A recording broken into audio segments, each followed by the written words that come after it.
The year is 2004, and I'm sitting in front of my GameCube, absolutely shaking with excitement, ready to make my first foray into the world of zombies. A few minutes later, though, you could find me crying in a corner, afraid zombies were going to eat my brains. Resident Evil was my first trek into survival horror and has become one of my favorite series of all time. Fast forward to 2017 and the Resident Evil 7 release, which would be my first journey into the world of virtual reality, and well, maybe my first time virtually pooping my pants. With Resident Evil Cleavage being released this year, I am absolutely pumped for anything with the Resident Evil logo. So I decided to take a look back at the game that started it all, the original Resident Evil. The game was published in 1996 by Capcom, remastered in 2002, and remastered a third time in 2015 for the 8th generation of consoles. The game has been credited with defining the survival horror genre and being a part of the zombie renaissance across pop culture. Movies, TV shows, books, comics, video games, zombies are everywhere, and I absolutely adore it. But enough about Resident Evil's accomplishments. Let's take a look at this game through a modern lens and what the remaster could have done to improve on this classic formula. Let's take a look at why the original Resident Evil belongs in a history museum and not your PlayStation library. Let's take a look at why Resident Evil sucks.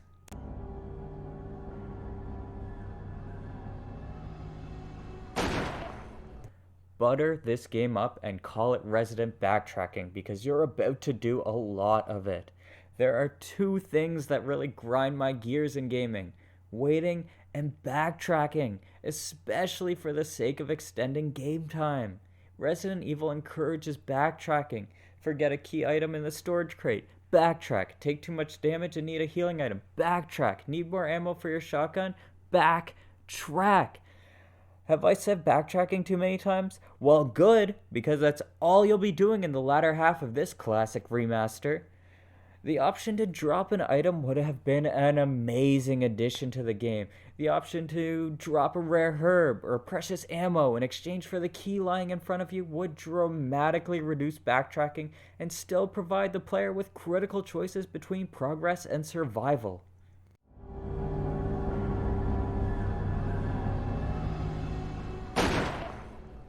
Back in 1996, loading screens disguised as opening doors was a stroke of brilliance. The game was allowed to load without ever breaking immersion, all while simultaneously creating suspense. You never know what's lurking on the other side of that door. By the year 2015, the doors remain not as a loading screen disguise, but as an homage to the original. And it's great for the first few hours. But once you know the mansion like the back of your hand, the doors really start to just slow the game down, which is a shame because between unlockable costumes and achievements, the game promotes replayability. Capcom didn't even need to get rid of the loading doors, just give the player an option to skip or turn them off after finishing the game. Such a small change to the quality of life that could really help this classic make the leap into the modern world.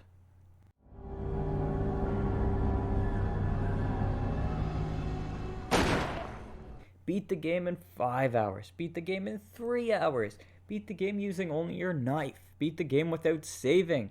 The achievements promote playing the game again and again and again, but the gameplay just doesn't support it. The game's slow pacing, the door transitions, the strong emphasis on puzzles all work together to create a strong, suspenseful game, but it really discourages replayability. After beating the game with Jill, I hardly had the motivation to beat it again with Chris, let alone to take the time to map out the route necessary to get a sub 3 hour playthrough. Strong achievement should promote a game's strengths rather than its weaknesses. This remaster failed to encompass that by promoting combat and replayability rather than exploration and puzzle solving.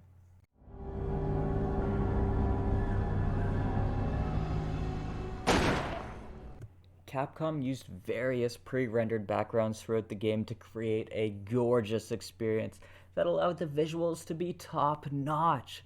Lighting, enemies, item placement, all meticulously placed, maximizing the potential of the camera angles. But my god, there is nothing more infuriating than running from a zombie while particularly low on health when the camera angle changes unexpectedly and you end up running directly into that zombie's loving embrace.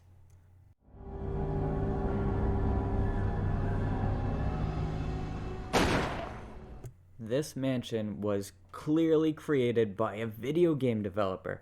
It feels like a mansion created around a game rather than a game around a mansion. There's just no in game immersion. It doesn't feel real. Match the hands of a clock to the nearby picture of two swordsmen. Play the piece of sheet music on the piano to reveal a secret passage. Rolling boulders down underground tunnels, a fake key around the collar of a dog that can only be summoned with a dog whistle on a certain balcony. Just abstract puzzles that make no sense in the real world. I mean, there are various notes throughout the game that give some legitimacy to the puzzles, but more work or notes or something was necessary to make the mansion feel more like a real location and less like a video game.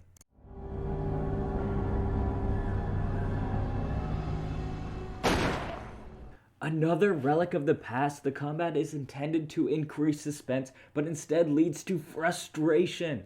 Pulling out your weapon roots your character in place, and you're only able to aim at 45-degree angles. Combined with the awful camera angles, it makes it tough to know if you're actually hitting the zombie charging down the hallway, let alone if you're even aiming in the right direction.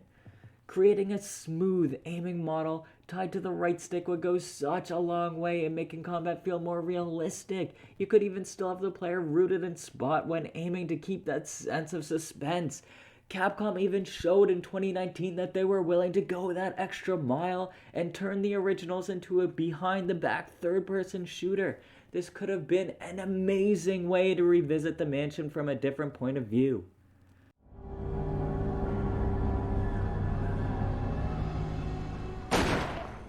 Whose idea was it to include bosses in a game that emphasizes avoiding combat? I mean, sure, they're cool, but they're all the same. They slowly approach you in an undersized arena and go for a big wind-up before striking, giving you ample time to get away. I seriously only died to one boss, and it was because I got greedy and didn't want to waste any more time fighting another lame boss. They all just feel so unnecessary. The game is about puzzle solving and avoiding zombies. I mean, I love the plant and shark boss. Both can be beaten by solving puzzles without ever directly facing the boss, once again playing to the game's strengths. But the spider, the snake, and the final boss they feel so out of place. I know it's weird to have a game without a final boss, but I truly believe that a puzzle solving or a chase sequence through the mansion as our climactic finish would have fit the mold so much better than what we got.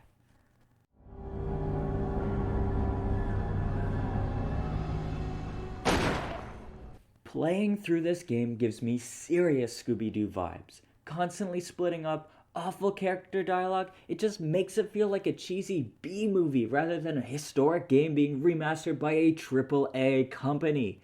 Every cutscene has Jill just slowly backing up from zombies, even tripping instead of pulling out her gun. It's like every zombie comes as a surprise to her. Or when she pulled the plug out of a bathtub full of friggin' black water, only to be ambushed by zombies, not once but twice? I mean, who pulls a plug out of a bathtub during a zombie outbreak? It just makes it feel like the characters don't learn anything from their mistakes and they have no growth. They don't feel like people. All you had to do was have the item on a shelf and the zombie slowly rises out of the bath while you're investigating the bathroom. I mean, being cheesy works for Dead Rising, B-movies, Chester Cheese. It doesn't sit right with the tense, suspenseful atmosphere they spent so much time building.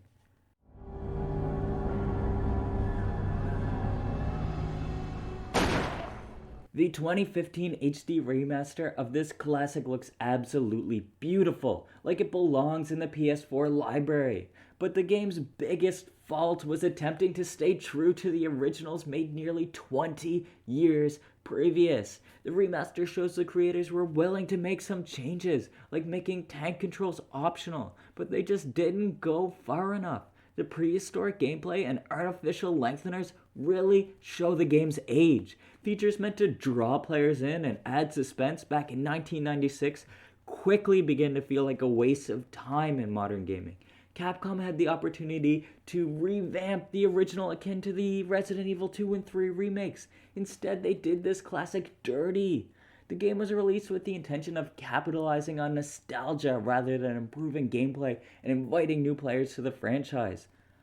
I love Resident Evil, and the original plays hard on my nostalgia, but I recommend putting this game between two pieces of bread and calling it a Jill sandwich because this game is trash. I hope you enjoyed the video. Please subscribe if you want to see more, and don't forget to vote for any games you think suck.